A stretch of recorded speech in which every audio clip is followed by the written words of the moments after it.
Let's talk about why train travel is the best way to travel the country with your kids. Number one, and I don't even think this is on my list, but it's absolutely true, that train travel is cheaper. So it takes longer, so you pay less. And they have special rates for kids where airlines do not, unless it's a lap baby, and they can sit with you for free, age 2 and under. But aside from the cost savings, they are better in many other ways. First, they're contained, but your kids can move around. They can't move around an airplane in the same way. Like, yes, you can take them up and down the aisle maybe, but there's not a lot of scope for them to run their energy off. There is on a train. They're free to move about. Now, bathrooms are more accessible and a little bit larger on trains.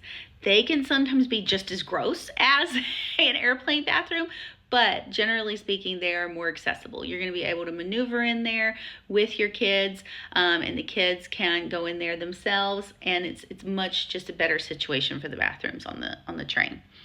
The seats are bigger, they have footrest, and they lean back a lot. So trains, I have been on trains overnight any number of times with my kids. I was able to sleep with my son on my chest, and we were leaned back, and we had the footrest up, so we were almost in a fully laid down position. It's like sleeping in a recliner, a slightly hard recliner. But yeah, definitely better than sleeping on any airplane that I've ever been on. Here we go. Sleeping on the train is pretty easy. That's number 4. I kind of already covered that.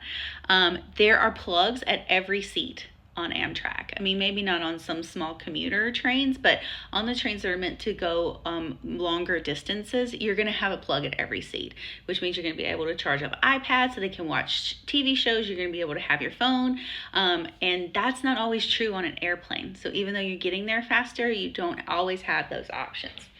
Now, on a train, the journey truly is the destination, because one time we were traveling with our kids from Oakland to Portland, woke up from a night's sleep. We got on the train at 9 p.m., woke up, and we were literally in a landscape I never would have seen any other way. We were in the Northern California, Southern Oregon, pine forest, and it was incredible.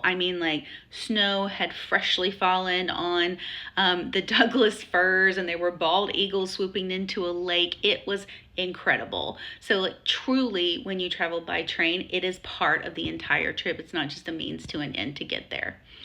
And lastly, the dining car, the snack car, and the scenic cars break up the ride. They can have your kids can have a change of scenery at different points in the trip based on their energy level. And it's a cool, fun thing to go to the dining car. That's new, that's different to eat on a train.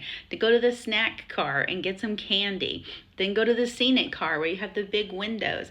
Go to the social car where you can sit and play cards and have a table. It's a good way to break up a long trip, and the kids have fun. Again, the journey is truly part of the destination when you're traveling on a train. So give it consideration if you have the time in getting where you're going. It is a fantastic way to travel with kids.